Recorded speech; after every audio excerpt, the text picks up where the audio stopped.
Vedare tinokuchingamidzai zvekare kune chimwe chirongwa pano paZim Facebook Secrets and Confessions. Tadzoka zvekare nemamwe mamessages.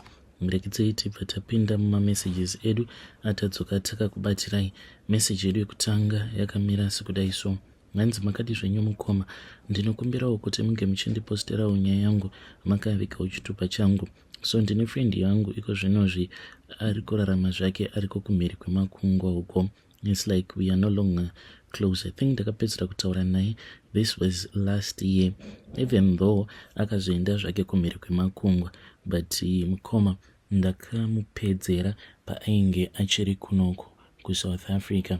Zvakaitika mukomana achinde zvekudai so iye nemurume wake vainge vari vanhu vaya vainge vachiwirirana, because like we were close friends. Murume wake nemurume wangu, they were best buddies. Saka chaindirwadza ndechekuti nemurume wangu taingogara tichingonetsana like each and every day. Ivo ndivo vaizotodriva vobva vatouya kumba kwedu, vobva vatanga kutigadzirisa paya, tobva tawirirana zvimwe kuda kwemazuva mashomanana, then tobva tatanga futi kunetsana, in which it was an ongoing thing. Ndakabva ndati ndoita sei so that friend yangu naiyewo ange achizonetsana nemurume wake, so that paya kana tava kushiya maproblems, because she had no problems at all. I was the only one who was experiencing all of these marital problems. Ndo pandakabva ndazofunga kuti zvainge zviri nani kuti ndinge ndichimbofamba. Ndakamuendera kun'anga mukoma kwatainge tichigara makore acho iwawo. Kwainge kuina vamwe sangoma vaizviti doctor vainge vari vechizulu. Ivava mukoma vaitozivikanwa panhau idzi dzekurombesa. Ndichienda kuya kana hana yangu yainge ichitorova kuti kana kuri kunzi ndikazonorombesiwa ikoko ndichazoita sei. But nekuda kwekuti ndaida kuti friend yangu ange achimbonzwawo kuti marriage inorwadza sei, ndakabva ndangoenda kuya mukoma. Ndobva ndasvika ndikabva ndabhadhariswa mari yainge ichikwana iyo kuita 4,500 rands kuti ndinge ndichikwanisa kuparadza marriage yefriend yangu. Kubva ipapo friend yangu nemurume wake ndipo pavakabva vatanga kunetsana. I mean like vainge vava kungogara vachingonetsana almost on a daily basis. Uye zvekare murume wacho akabva achizotanga kuita zvemahure. Ainge ava nerimwe zhure rake remuxhosa iro raainge ava kudanana naro. Vanoziva maxhosa kana kuti vane varume vakambohura nemaxhosa, I'm sure kuti vanokwanisa kutova my witnesses kuti once murume wako kana akagara ahura nemuxhosa, maxhosa avatomborina kana hunhu, anokwanisa kutokufonera achitokudza kutoti ko zvawaindituka wane murume wako ndinaye izvezvizvi mumachira, and havatomborina kana respect zvachose. Vanenge vava kutozvodza kutoti shamwari chitoziva kutoti murume uyu ndewedu tese, and vanenge vachitokuudza kuti kunyangwe akauya nemari yakashota, ziva kuti anenge andipawo something nekuti nditoriwo mukadzi wake. So ndozvaainge ava kuitwa nezhure riya rainge rava kudanana nemurume wake. Aingogara achingosvima misodzi, aiti pose kana kuri kunzi akafonerwa naro zimuxhosa riya aibva andifonera. Ndobva ndaenda kumba kwake iwe ndotanga kuchema naye pretending apa ainge asingatozvizivi kuti ndini ndainge ndichitokonzeresa matambudziko ose awo ainge achisangana nawo. Zvainge zvakaitwa nasangoma vaya ndezvekudai so vakanditi ndinge ndichienda kunotenga chidhori. Ndakaenda mukoma ndikabva ndanotenga chidhori chainge chiri chitoyi. Saka chitoyi chiya chainge chiri chechimunhurume icho chavakazogadzira vakabva vazoti ndinge ndichichitumidzira zita remurume wacho. Saka vakanditi pose paunenge uchida kuti vanhu ava vange vachinetsana, zvaunofanira kuti unge uchiita ndezvekuti unotora chidhori chiya chandakapiwa, then ndobva ndatanga kuchirwidzanisa nemhepo ndichita sekunge chiri kurwa nemukadzi wacho. Ipapo ndipo apo murume wake paaizotanga kumurova. Dzimwe nguva ndaikwanisa kuenda kana kunotenga zvidhori zviri zvechikadzi. Ndaiwanzo kuenda kuPep ndonotenga zviya zvibhabhi zvakachipa, ndobva ndatoita sekunge chiri kusika bonde nezvibhabhi zviya. Saka murume wacho iye aizotoita wekutomutsa achiti mashure ari kunoko munhu ndinotozomuka ndotoona kutoti dzimwe nguva ndinoti kana ndamuka paya ndotoona murume wangu achiita sekunge ari kurara nemunhukadzi apa anenge achitodaidza zita riya rezure rake remuxhosa. Zvinova zviri zvinhu zvokuti zvaigara zvichingorwadza friend yangu because ainge ava kutobhilivha kutoti murume wake nekuhope hure rake ainge achitongorerota achitongosika naro bonde. But chaainge asingazivi friend yangu ndechekuti ndini ndainge ndichitokonzeresa zvose zvainge zvava kuitika mulife make.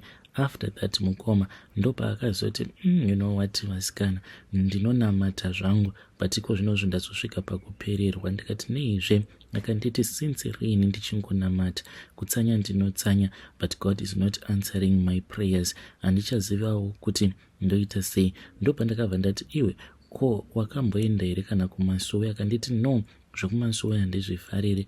Ndikabva ndazomuti taifanira kuti tinge tichizoenda kuMasuwe. I think ndakaita 3 times ndichienda naye kuMasuwe. Ndokubva angonditi zvakangofanana izvi, nothing is changing, the situation is becoming worse.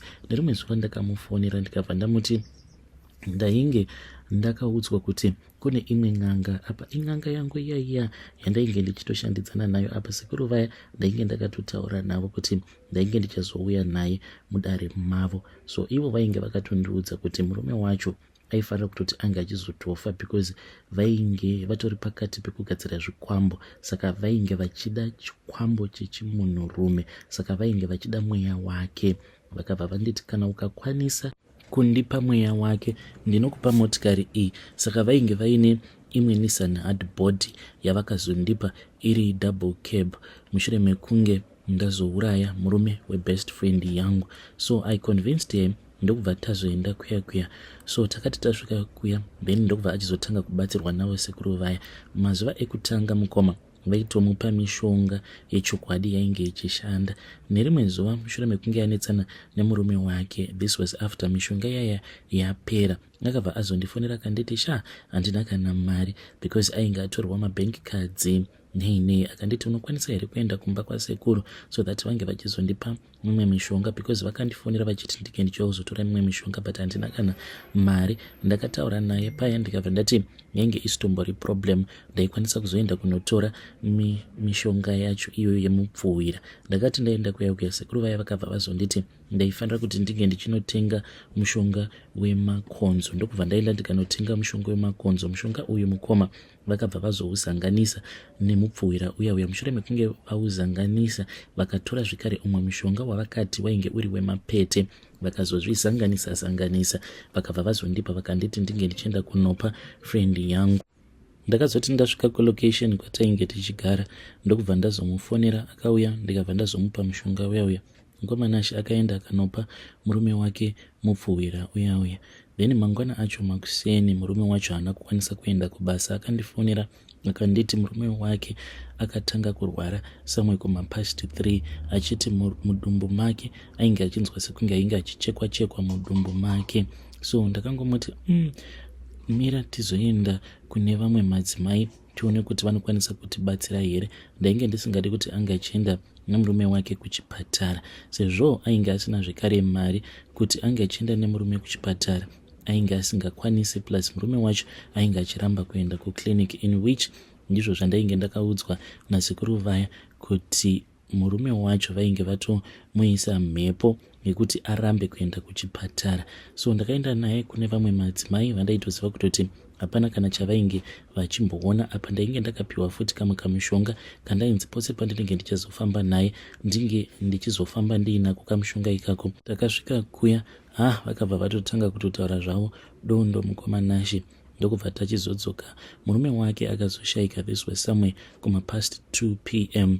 Mushure mekunge ashaika mukoma ndipo pakazotanga vanhu kumhanya kutodaidza mapurisa veforensic. Ndokubva achizotakurwa but hana yangu yainge ichingorova ndichiti kukana kuri kunzi zvikazoonekwa kuti munhu uyu akadya chikafu chainge chiine poison then ndichaita sei. But sekuru vaya vakandifonera vakanditi usambonetsekana muzukuru wangu because this is not the first time. Vakazonditi ndinge ndichitsvaka bhodhoro. Ndakatenderera mukomanashi nelocation rose kuzonosvika ndichienda kudumping area kwandakazononhonga 2 liter bottle. Ndakati ndariwana paya ndikabva ndavafonera vakabva vanditi ndainge ndichifanira kuti ndinge ndichidzokera naro kumba kwangu ndonorisa pasi pemubhedha. Usiku hwacho ihwohwo mukoma, mumba makabaka light.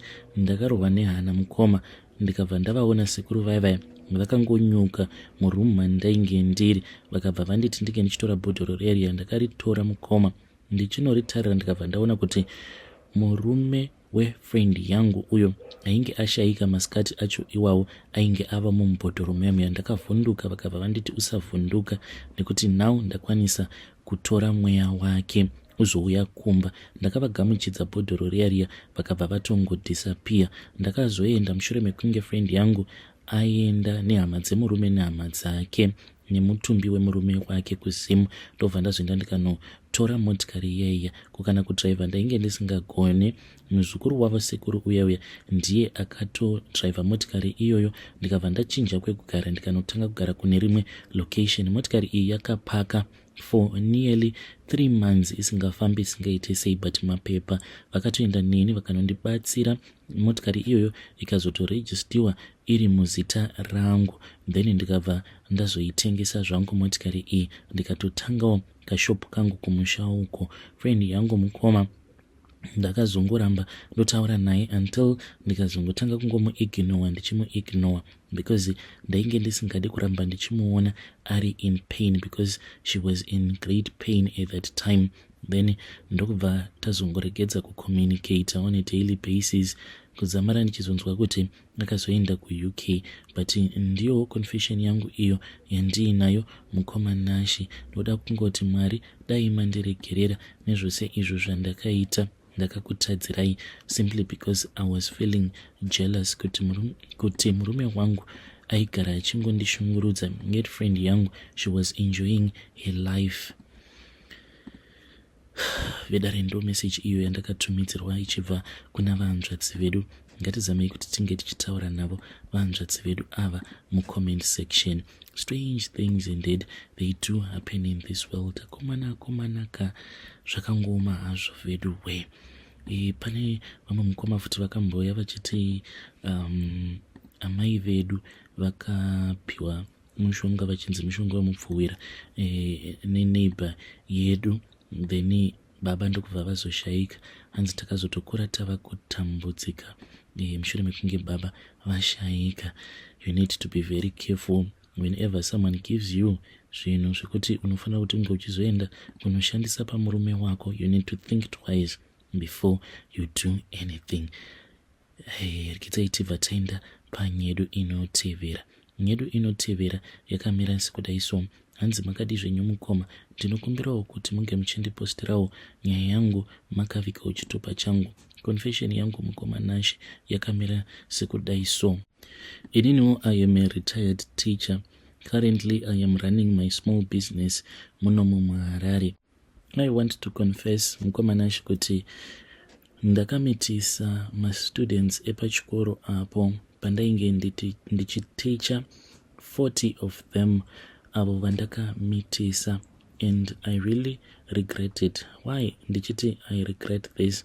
It is because panguva yacho iyoyo apo pandakamitisa vasikana vose ava, I would refuse to take responsibility mukoma. Zvinhu izvi zvakaitika kubva kuma 1990s, 1997, 98 to 2011 apo pandakazo retire. Ndainge ndamitisa vasikana vanosvika 40. Ndaiwanzo kutageta vanenge vari maform 4 kana kuti maform 5 ndivo vandaizotanga kudanana navo, then ndobva ndatorara navo pasina kumboshandisirana dziviriro. Kana ndangomumitisa chete ndaibva ndamuramba. Ndakarwadzisa vasikana vakawanda, ende kunze uko ndine vana vakawandisa chaizvo. I think kuti ndine vana vanosvika kuma 50 varimo musango mukoma. I have been telling myself kuti ndisati ndafa, I really want to track all of my kids down so that they can know kuti I am their father. Mukoma ndiyo confession yangu iyo yandiinayo, and what pains me the most is for me to refuse to take responsibility pavana avo vandinoziva kuti vana vangu. Ende vasikana vazhinji vaizotouya nevabereki vavo kwandiri, uchinatsokuona kuti musikana uyu wandakamitisa, she comes from a very poor family, but ndaitoramba kutoshamisika kuti inini as well as people knew me kuti I was a no nonsense man. So it would be very hard for kuti mubereki ange achizobheliva kuti zveshuwa ndiri deputy headmaster muvhangeri zvekare ndingasvika pakuzomitisa mwana wake. Saka ndaitongoramba ndotongoti this girl, she does not know what she is talking about.